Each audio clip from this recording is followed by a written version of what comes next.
How did everything fall apart so quickly? Just 7 minutes. That was all it took to turn the dream of a comeback into a complete nightmare. A penalty, a red card, and the star of the night, Vinicius Jr. But the truth? What happened in those moments wasn't just bad luck. It was a decisive tactical collapse that revealed everything about Manchester City in their biggest test. Welcome to the BePart football channel. What exactly happened in the 7 minutes that decided the match? Just over 16 minutes into the game, Arda Güler picked up a loose ball in his own half and began a calm spell of possession deep in their territory, with Courtois also involved. In the 17th minute, Federico Valverde injected some pace into the move, carrying the ball beyond the halfway line before threading a pass through City's defence for Vinicius Jr to chase. The Brazilian forward surged towards goal, forcing defender Abdulkader Kusanov back towards his own area, then struck a shot from the edge of the box. It rebounded off the far post, hit Donnarumma on the back, and almost ended up in City's net. Brahim Diaz collected the rebound and delivered a cross to the far post, where Vinicius Jr received it and struck with his left foot towards goal. Bernardo dropped back onto the goal line, but used his elbow to block the ball from going in. While City celebrated what they believed was a miraculous escape, Vinicius Jr and his teammates immediately appealed for handball. The assistant referee raised his flag, indicating he had seen an offside, although it wasn't clear at the time whether it was against Vinicius Jr, who appeared to be offside from Valverde's pass, or Brahim, who was behind City's defence when the initial pass was played. As the officials worked to determine exactly what had happened, players and fans waited for the decision. In the 18th minute, Clément Turpin raised his arm to signal offside, but 7 seconds later, the French referee told everyone to wait, and City did not take the free kick to restart play. At 19 minutes and 14 seconds, Turpin signalled that he would review Bernardo's action on the pitch-side monitor, indicating there was no offside and that he would check for a handball. He quickly pointed to the penalty spot and showed the Portuguese player a red card. Vinicius Jr is the one who has the last laugh. For Vinicius Jr, it was another dramatic night in the Champions League. A performance full of attacking threat and danger, an important goal, a series of missed chances, and the usual jeers from the home crowd unsettled by his talent. Manchester City fans thought they had enough ammunition to provoke him, chanting, "Where's your Ballon d'Or?" to the tune of "Chirpy Chirpy, Cheap Cheap" by Middle of the Road, for those wondering. It was a reference to the sense of frustration felt by him and Real Madrid when the winger lost the award to City midfielder Rodri in 2024. The crowd also chanted "Cheat, cheat, cheat" after his exaggerated reaction to a challenge with Kusanov in the first half. But Vinicius Jr had the final say. He scored only once from the penalty after Bernardo Silva blocked his shot on the line with his hand, yet he remained a constant thorn in City's side throughout the evening.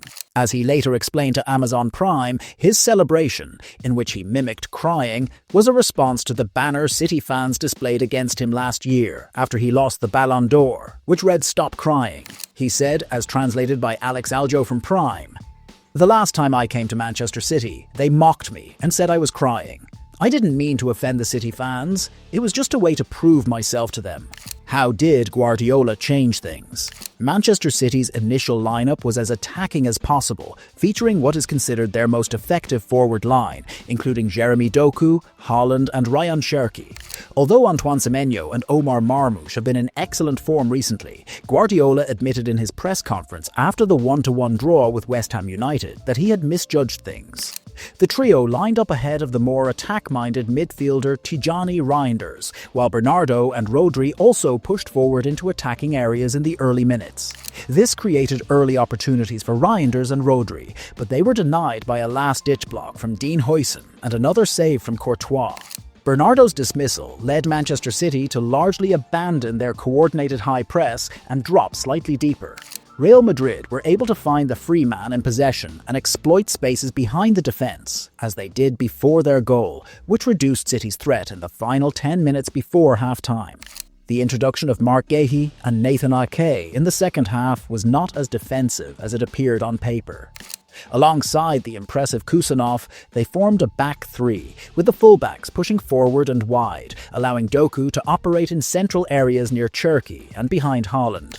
City maintained their structure after Guardiola replaced Haaland and Matheus Nunes with Marmoush and Semenyo. Unfortunately for the City manager, it was not enough to complete a difficult task on the night. What does the future hold for Guardiola and Manchester City in this situation? City certainly gave everything they had, but it may never have been enough, even before the instinctive yet extremely costly red card received by Bernardo. It has been a difficult week for Manchester City and Guardiola, following the 3-0 defeat at the Santiago Bernabeu and the 1-1 draw with West Ham. Those results made it hard to believe in a comeback in this match, but the strong performance City produced both before and after the red card ensured they came out of this encounter with a well-earned victory. Even so, Real Madrid's counterattacks posed a major threat both before and after the red card, and Vinicius Jr could ultimately have scored a hat-trick. City's determination to win may not seem like a major achievement, but this is a team in development. Many appear to doubt its capabilities, yet this commitment points to significant potential and that it is capable of coming back stronger next season. If Guardiola believes that as well, he may yet see out the final year of his contract. How the mood has changed in Madrid. A sense of gloom and pessimism filled the Bernabeu before the first leg, after Real Madrid's star players and their new manager were jeered during a 1-0 defeat to Getafe in La Liga in their previous match.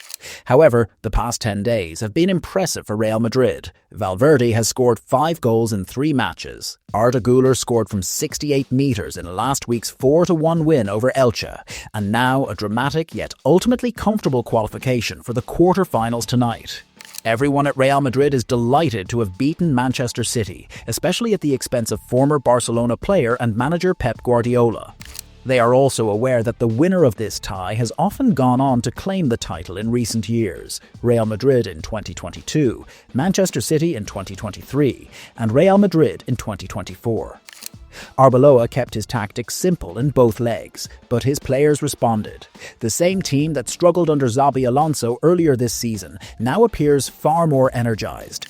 The next challenge will be to reintegrate Mbappe and Jude Bellingham, assuming he will be ready within 3 weeks after his hamstring injury, into the team without losing the cohesion and spirit that were so important in both legs against City.